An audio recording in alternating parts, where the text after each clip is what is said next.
Nosso estudo de hoje é o Livro dos Espíritos. Você deve ler e estudar e fazer o seu estudo metódico. Não esqueça disso, meu irmão. Ninguém pode fazer isso por você. E você precisa fazer isso se quiser progredir nas ideias espíritas. Nós estamos no subtítulo de hoje, a alma. Muito bem, mas antes desse subtítulo, vamos rever o que fizemos na primeira quarta-feira do mês passado. Eu sempre faço uma revisão, né? Só que dessa vez ela é uma revisão muito interessante, porque aborda o princípio das coisas. Eram só duas questões. Lê aí.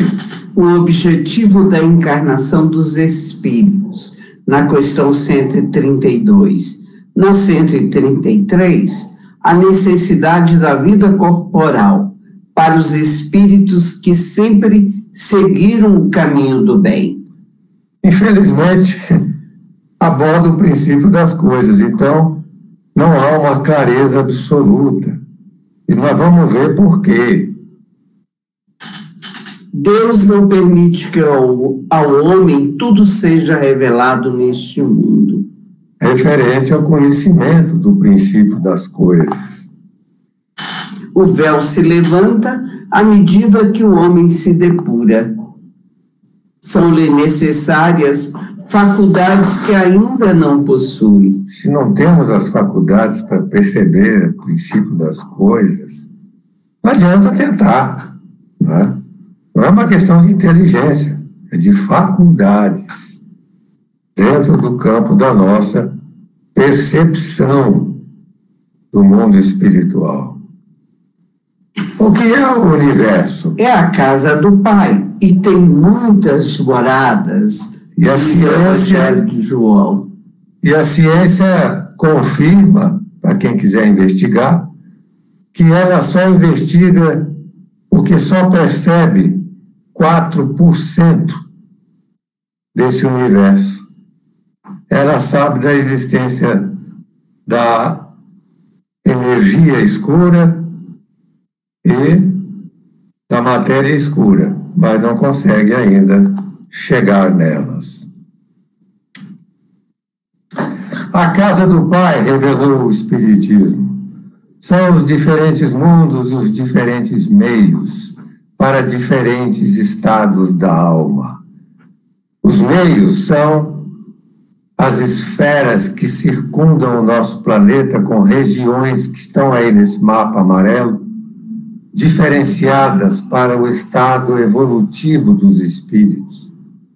Então, uma coisa importantíssima para nós. E ainda tem as que estão abaixo da crosta terrestre, que não estão aí nesse mapa, gente. É incrível isso. E os outros mundos? Nós podemos supor que lá também sejam assim. Então, isso que nós vemos nos mundos por aí afora, a visão espiritual é muito diferente, é muito mais ampla, né? Muito mais cheia de espaços. As existências corpóreas na Terra. Na questão 172, não são as primeiras nem as últimas, mas as mais materiais e distanciadas da perfeição. Que vergonha, né, meus irmãos? Que vergonha. Porque é uma vergonha, sim, porque ela representa uma decisão que nós tomamos em algum ponto da nossa evolução. Infelizmente. A encarnação não é só em corpo de carne, não. Podemos ver isto na questão 170 do Livro dos Espíritos, quando afirma que depois da última encarnação, vira puro espírito. E a última encarnação é feita em mundos elevadíssimos e que não têm corpos de carne. são corpos sutis. Então, quando se fala em encarnação, não é só em corpo de carne, não é? É uma expressão que fala de carne, mas não é aplicada a todos os conceitos das vidas em outros mundos. De onde parte o espírito? Comenta Allan Kardec. É uma dessas questões que se ligam ao princípio das coisas e estão nos segredos de Deus. Os espíritos podem ter opiniões mais ou menos sensatas. Interessante, né? Kardec fala que os espíritos podem opinar sensatamente ou não. Vamos lá. A escala dos mundos. Comenta Allan Kardec. Os mundos primitivos são destinados às primeiras encarnações da alma humana. Nessa conceituação, nós subiríamos a escala da evolução, não teríamos culpa nenhuma de estar em mundos inferiores, né? Mas Kardec abriu espaço para outras ideias no próprio Evangelho segundo o Espiritismo, capítulo 3º, e no livro dos Espíritos. E nós vamos ver, nós vimos, né, da outra vez, o que é que tem nos mundos primitivos, algumas das coisas que tem lá. A força bruta é a única lei. Passam a vida na conquista de alimentos. Prevalecem os instintos. Não existem delicadeza e benevolência. Não possuem noções do justo e do injusto. Quase nula a vida moral. Nossa Senhora. Ainda bem que aparece uma opinião de Santo Agostinho no capítulo 3º do Evangelho segundo o Espiritismo.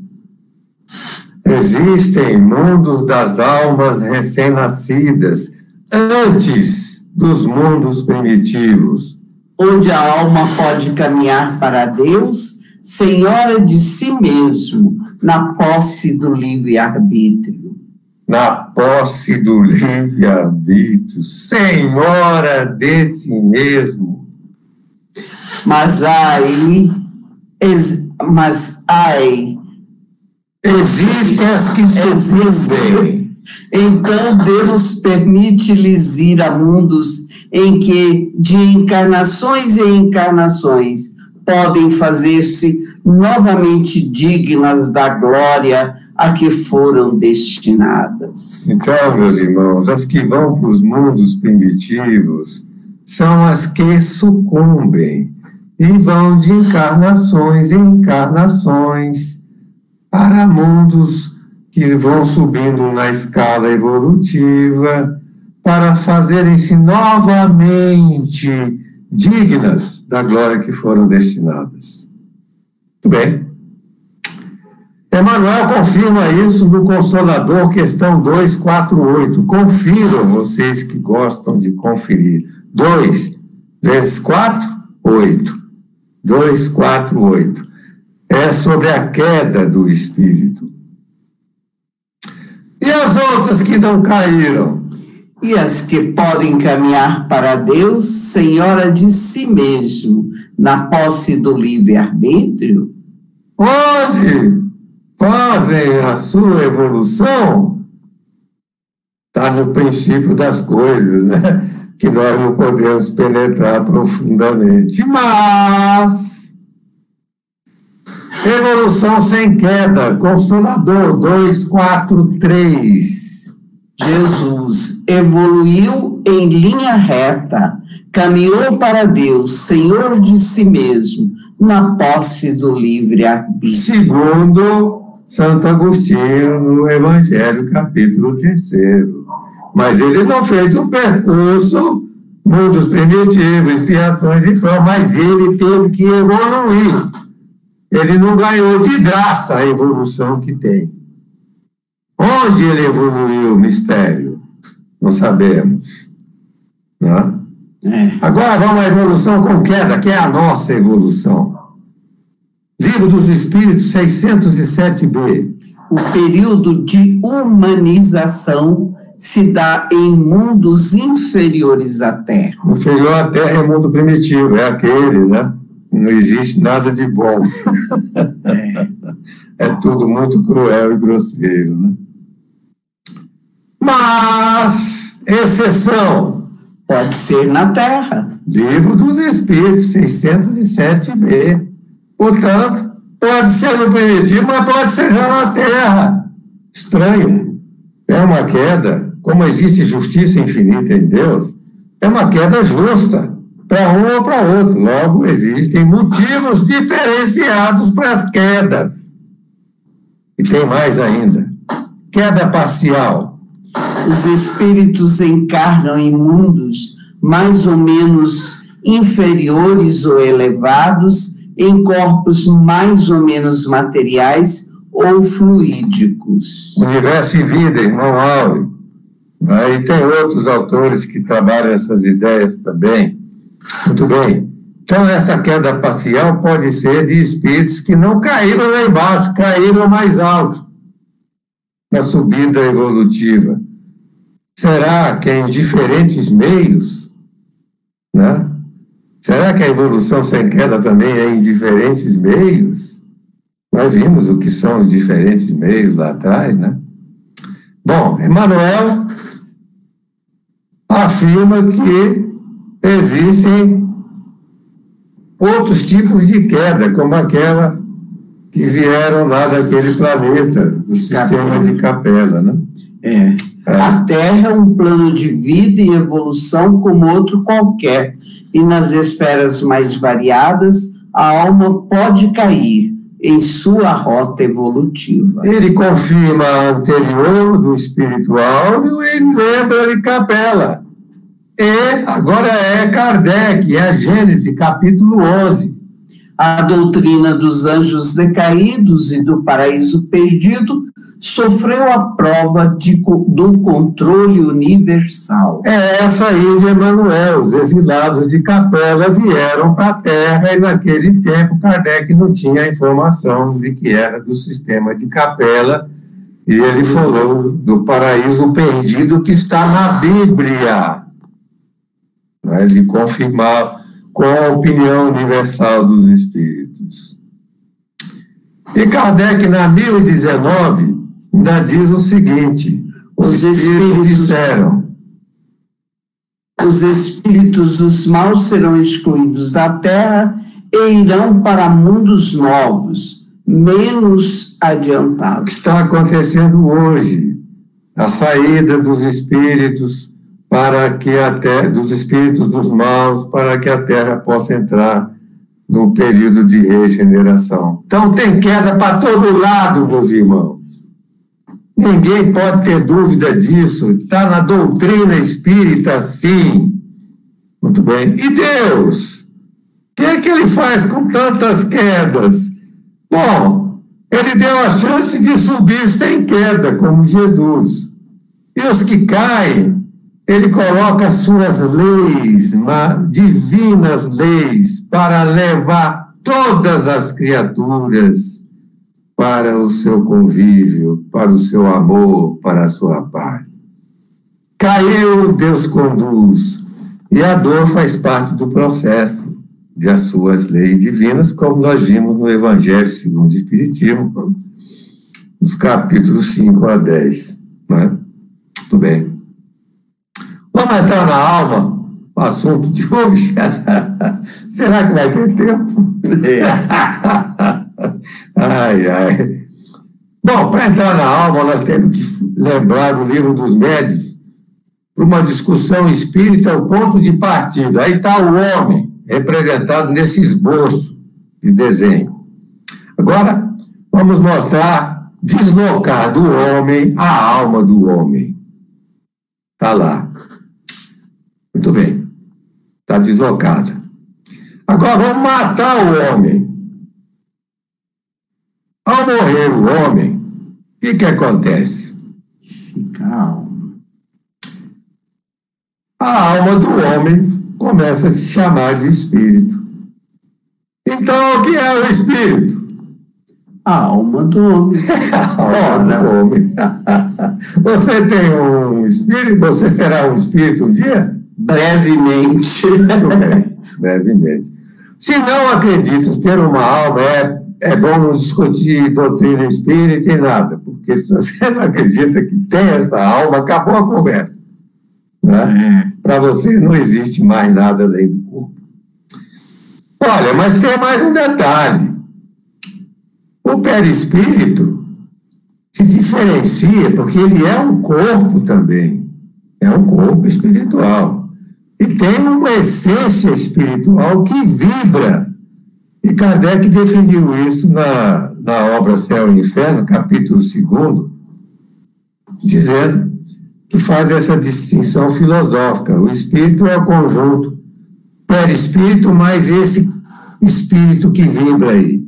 E a alma seria só esse que está vibrando aí como uma estrela. Parece confuso, né? Parece, mas não é não. Basta você lembrar que é muito mais confuso ainda do que isso. Como nós vamos ver. Vamos agora começar com as perguntas. Questão 134. O que é a alma? Um espírito encarnado. Isso nós já vimos. Não tem mais dúvida. Está aí. Um espírito encarnado. Deslocamos para o corpo de carne o espírito para poder ser o espírito encarnado, né? Muito bem. Definição de alma antes da encarnação. O que era a alma antes da encarnação? Espírito. Era um espírito. A imagem nos ajuda a reconhecer tudo isso. Tá certo? É. Muito bem. Confirmar a identidade de alma e espírito. Você confirma? Confirmo. Segundo o livro dos Espíritos, alma e espírito é a mesma coisa. Ele só deu uma diferenciada em alma e espírito lá no céu e inferno, como eu citei. Tá certo? Muito bem. O laço de ligação alma e corpo. Qual é? Perispírito. É o perispírito. É o perispírito que une a alma ao corpo do homem. É ele que faz esta ligação. Então, vamos caminhar. A natureza desse laço, ou seja, do perispírito. Qual é a natureza do perispírito? É matéria? É matéria, mas mais quintessenciada que a matéria física. Muito bem, é uma matéria que nem nossa ciência chegou nela ainda. Mas vai chegar, e parece que breve, segundo as conversas particulares do Chico Xavier, com aqueles que ouviam as suas conversas íntimas. Não é? Então, é um corpo material, mas é semimaterial, para distinguir da matéria física propriamente dita. Então, as três partes essenciais do homem são o corpo, a alma e o perispírito. Está visto isso, gente? Ficou razoavelmente identificado por todos? Então, como vocês disseram que sim, eu vou continuar.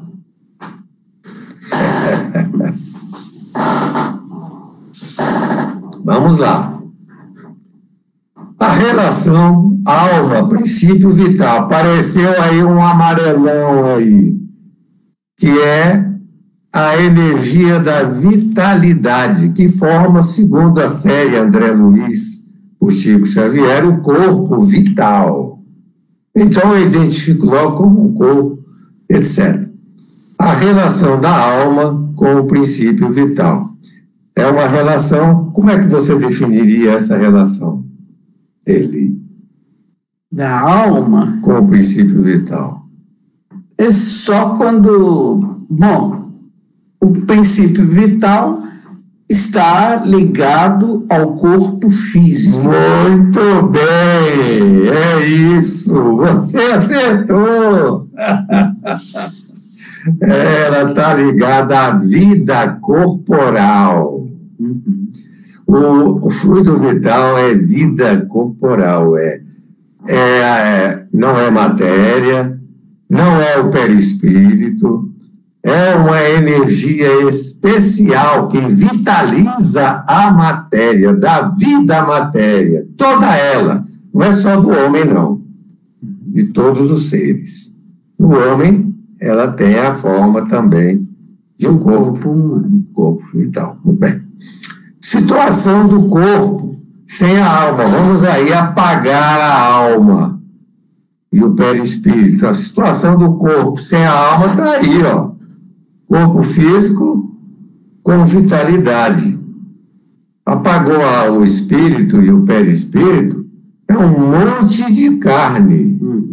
Pode até ter vida pela influência da energia da vitalidade, mas não tem espírito, não tem inteligência, não tem sentimentos nem emoções.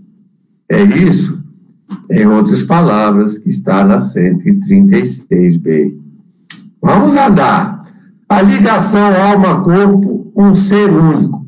Tem muita conversa em livros, inclusive, eu mesmo li, interessantemente, do Lube Sangue-Rampa, né? Você lembra disso? Lembro.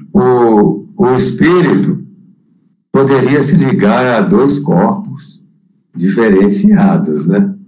Isso aí é cultura oriental, a cultura das religiões orientais. E o que diz a nossa orientação espírita? Não, cada alma com cada corpo. Não é possível que um espírito possa se ligar a dois corpos diferentes. Só a um corpo diferente. Aliás, não deve ser fácil essa ligação, não, porque o corpo físico tem, na ordem de grandeza, de 10 trilhões de células. 10 trilhões. E o perispírito vai se ligar a essas células.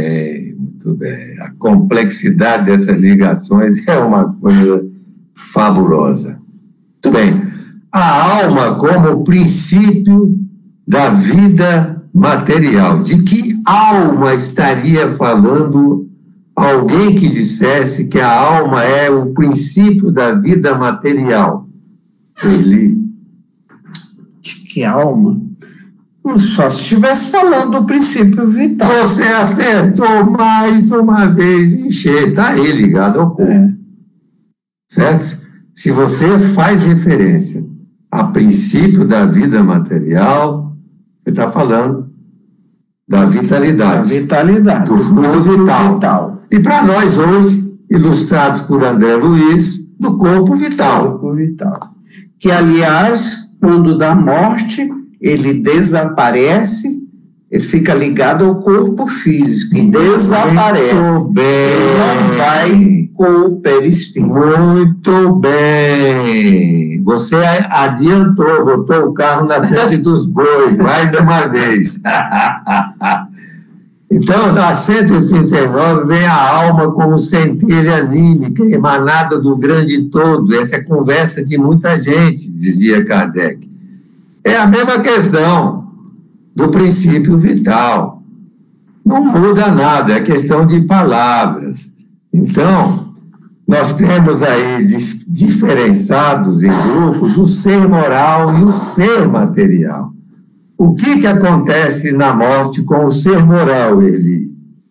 Aí se torna um espírito agregado com o perispírito. E continua vivo. Continua vivo. Se relacionando. Progredindo. Vai para o mundo espiritual. É um ser que vai progredir. Vai para as esferas espirituais de que ele merece ir. Não é isso? E o que acontece com essa dupla aí do ser material? Desaparece na Terra. O corpo vai para a Terra. E o fluido vital se volta para o ar, né? É absorvido. É absorvida, a palavra usada no livro dos Espíritos é essa. É absorvido pela vitalidade que existe na atmosfera. Na atmosfera. Né? Então, meus irmãos, nós estamos aí com essa linguagem e tal, aproximada do livro dos Espíritos e andando. A alma subdividida presidindo as funções do corpo. Tem gente que escrevia e que falava, filosofias, que diziam que a alma se dividia pelas funções do corpo. Não é? O que você tem a dizer sobre isso? Também isso é da cultura oriental, não é da doutrina espírita, né? Nada tem a ver com a doutrina espírita. O filósofo Descartes, né, também usou essas ideias. Designação. Então, não é só da cultura oriental, é também de filosofias e tal, linguagem de escritores e tal, etc. Mas, veja bem, a alma preside como um todo todas as funções do corpo. É a linguagem da doutrina espírita. Não é isso? É. A relação alma-órgãos decorre dessa conversa anterior, não é? A alma está, sim, ligada a todos os órgãos. Inclusive, exatamente com as descrições da morte, do desencarne, que André Luiz fez na sua obra, que nós percebemos essas ligações da alma com o corpo. Inclusive, né, André Luiz nos fala que existem pontos preferenciais dessa ligação. A alma exterior ao corpo. A alma não está isolada lá dentro do corpo, ali, presa, não. Ela se expande. Nós chamamos até de energias que se expandem na forma da aura humana, dentre outras aplicações dessa ideia. Né? Então, é uma coisa dinâmica. É claro que nas imagens que nós fizemos, as coisas ficam paradas, mas elas não param, não, estão vibrando aí, numa frequência vibratória que nem a ciência humana ainda é capaz de perceber, de captar e de registrar, né? A alma se completando numa criança, isso está certo?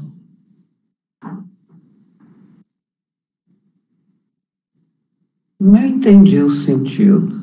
Porque tem gente que diz que a alma vai se completando numa criança, que ela não vem inteira na criança. Bom, o espírito é o mesmo de antes de encarnar. Agora, o corpo físico ou perispiritual do espírito, o corpo perispiritual, vai realmente se completando na medida que vai se realizando a encarnação. A palavra usada lá pelos espíritos foi que não se completa, não, ela se desenvolve. Ela vem inteira. Claro. Então, ela não vem fragmentada. Então, a ideia é essa, né? As palavras, às vezes, dão uma imagem mental diferenciada, né? E a gente tem que usar a linguagem. Não vem em pedaços, ela vem inteira nas crianças. E vai se desenvolvendo assim como o corpo. As definições da alma, por que elas variam tanto? Você tem uma opinião? Não. A linguagem, diferenças de linguagem no tempo, né? Conhecimento dos autores das ideias mais diferenciadas, os enganos também a respeito da alma, que afinal ninguém sabia nada quase da alma de verdade, né? Antes de certas revelações da alma pelo espiritualismo e depois pelo espiritismo, né? Então, é por isso. A alma do mundo e a alma da terra.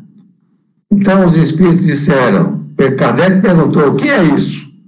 E os espíritos disseram, a alma do mundo pode ser expressa como o princípio universal da inteligência e da vida. E a alma da Terra, aquela multidão de espíritos luminosos que sustentam o progresso e a vida no planeta Terra, né? Porque ele usou isso aí, acredito eu, porque tinha gente falando de alma do mundo, alma da Terra, né? Mas é alma para nós, basta essa confusão.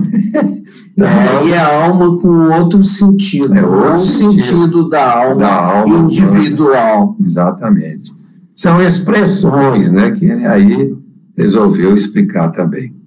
A sede da alma no corpo e a sede da alma no centro vital. Aquilo que eu falei da desencarnação, não é? Mostra que nós temos, sim, locais em que o nosso corpo espiritual e o nosso espírito, portanto, ficam mais relacionados com o corpo físico.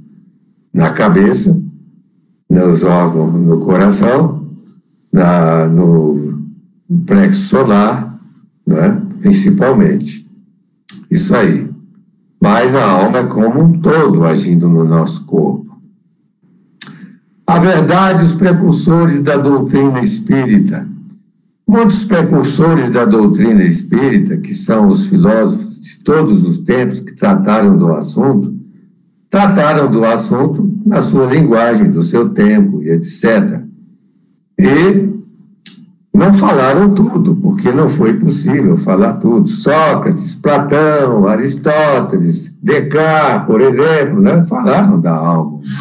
Mas não falaram tudo, porque não tinham a relação direta com a linguagem do mundo espiritual também. Né? Então, nós terminamos essa parte e vamos ainda agora para a questão que encerra esse capítulo 2. As causas da relação frequente dos homens da ciência com o materialismo e a possibilidade do materialismo ser a consequência da aplicação da inteligência nos estudos. Bom, não é consequência de aplicação da inteligência nos estudos. Não é. Muito bem. E os enganos dos cientistas é porque eles não reconhecem a existência do espiritual. Para eles, não existe o espiritual, se apaga, é só a matéria. Então, em todos os tempos, houve sempre muita dificuldade de ajustar as ideias, porque o homem sempre via o material. E o espiritual ainda não era muito bem esclarecido.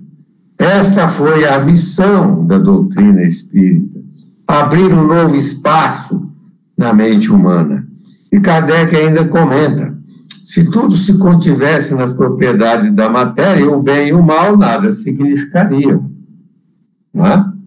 Os homens se interdevorariam, porque não existe o espiritual. O negócio é ter, é poder, é ser, estar na melhor forma e condição material da vida, custe o que custar, doa a quem doer, e aí vai. O terror do abismo do nada tomaria conta de todos também, porque todos morrem, e ninguém quer morrer, todos têm medo da morte. A perda da individualidade e o nada seriam frequentes, né? No Espiritismo, a realidade do futuro é clara. Então, nós encerramos, lembrando que a missão do Espiritismo é essa, ser um potente auxiliar de todas as religiões. Infelizmente, elas não abraçaram ainda as ideias espíritas. Quando abraçarem, terão muito mais força, muito mais brilho, terão muito mais sensibilidade no coração de todos e na inteligência de todos os seus crentes. Né? O Espiritismo é uma oferta do mundo espiritual para a nossa felicidade e compreensão.